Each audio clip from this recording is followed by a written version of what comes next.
This video is about marriage in or a relationship more likely in heaven between man and woman. So there is this verses that Yeshua talks to some Sadducees or something like that about some people ask him about a woman that had 7 husbands. Each time one of them died on earth. And then they ask him, they didn't believe in the resurrection. But anyway, it's like they ask him, like, who would she be married to in heaven? And Yeshua tell them that in heaven, people would not um, be given in marriage nor taken away in marriage, but are like would be like the angels in heaven. Uh, no, I will try to explain what he means by that. To like what I'm 90 something percent sure he means by that, let's say. Um, that he doesn't mean that there won't be relationship between man and woman, and that there won't be a romantic relationship. It doesn't mean that they won't be living in a permanent relationship of one man and one woman. What he means is that uh, it's like in the context of what they ask him, what they talk about marriage as a legally binding agreement, which is also the usual definition. If you look up the definition of marriage, usually it's defined as some legal agreement that says that two people have to be together. And this is what they are clearly talking about, because they're asking him. No one talks, they're not talking at all about who the woman wants to be with or the man wants to be with. They're asking it like a legal question, like according to the law, who do they have to be with? Kind of. And also the terms that are used, the Hebrew terms for marriage, they're clearly using those terms. They say in some translation, and this is correctly uh, translated, it's like taking away in marriage, or like take away in marriage. The terms is nasa, is like how you say that someone married some woman, is like it means carry away, like someone lifted and took with him. It sounds like there was an agreement that this woman now is his. He like took her kind of like a bag and took her away with him, it doesn't sound like she went with him. It sounds like she's she was like taken by him.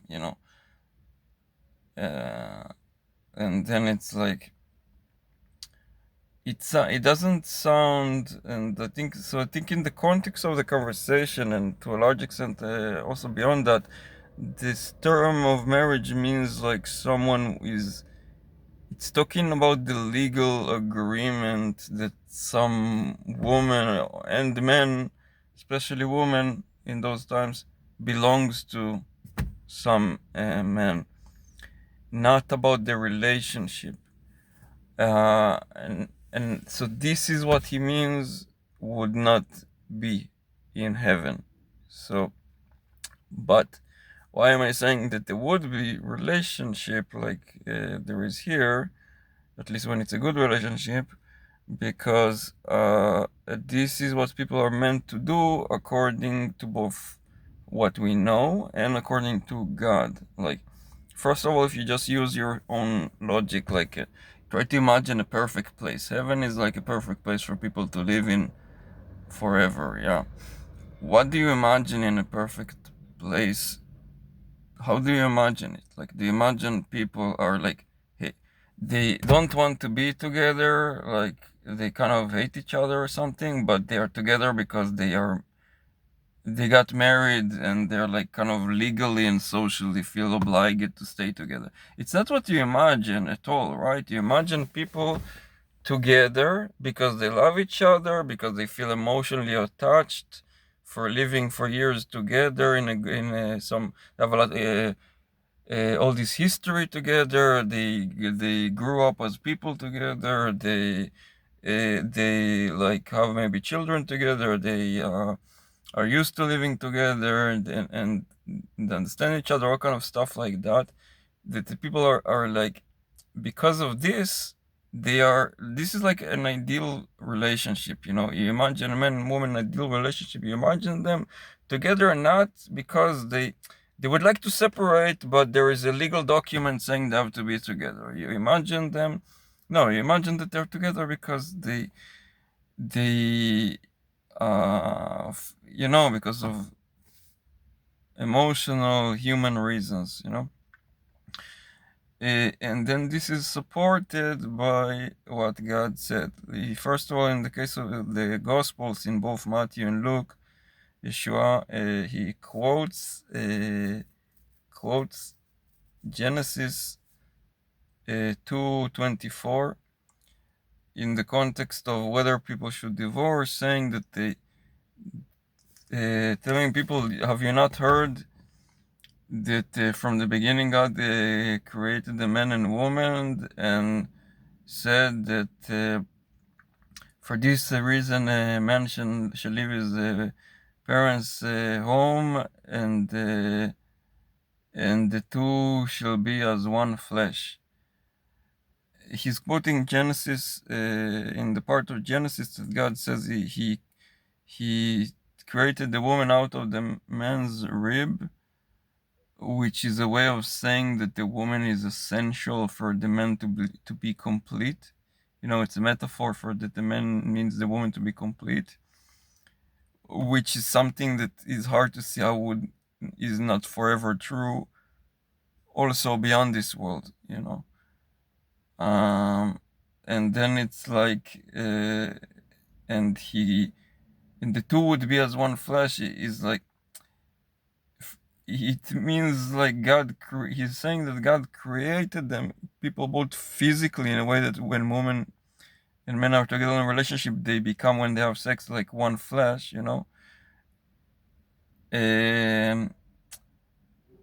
Because he intends this relationship to be a relationship that is like the two people become like some kind of, in some sense, one inseparable unit. And so he's saying, like, you can see God created people since the beginning of humanity in a way that people are incomplete, that they have some serious issues with them if they are too much alone, and they need to be in a relationship like that to be like emotionally complete, and that they're supposed to stay together, to live together and stay together. So no, you should not divorce unless you have some very good reason. So like what he's saying, you see, is he does expect people would be together in relationship like that, but he doesn't rule out that it should be because they want to be together and that theoretically, if they have really bad relationship, it goes bad, it's then there is a situation that they shouldn't be. So it's like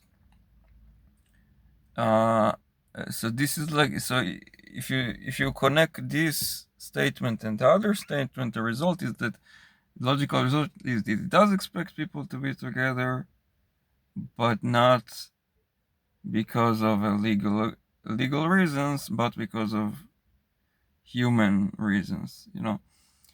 And also there is a chapter before or after, I think before that, in Genesis, God creates the woman, and he's like, in the other description of the creation of the woman, he says that God says he created the woman because he saw that it's bad for the man to be alone, then he created the woman as a helper against him.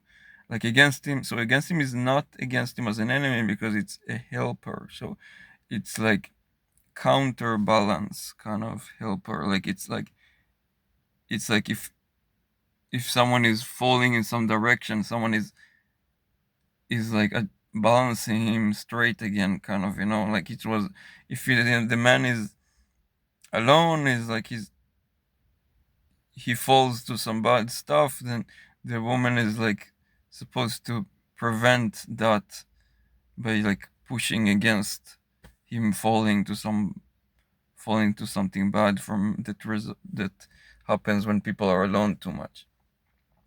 So this again is doesn't speak about a time in history. It doesn't speak about something that sounds like related to a place or whatever. It speaks about humanity on the very basic level from the point that God created humanity. So it's really hard to see how that would not be forever true also in the future.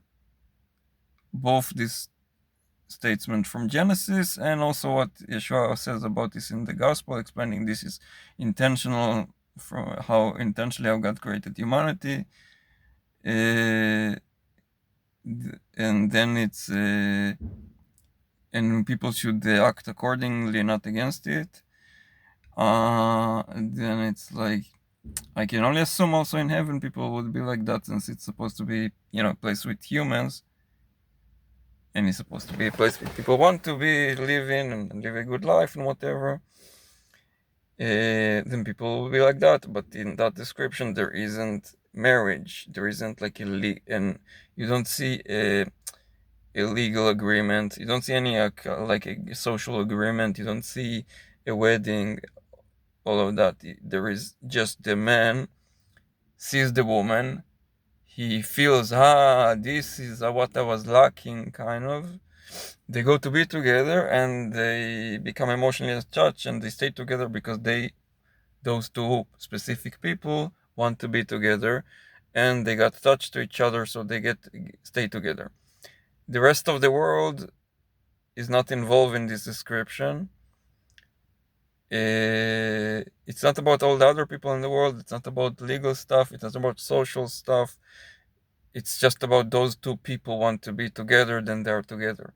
So that's, I think, and this is also relevant in the context of the woman that has 7 husbands, because they're talking like it's not about, they're asking him like it doesn't matter what she wants, or her husband's wants, or other people want that might be her husband. I think he's like just saying like they won't be married in the sense that you're talking about. At least they would be like, she would do what she wants. Like she would be, I suppose, with someone, but it won't have anything to do with like who she was married to, and she won't be with him because she got married to. She just would be with someone because he and her, like, they would just, they would be together because they want to.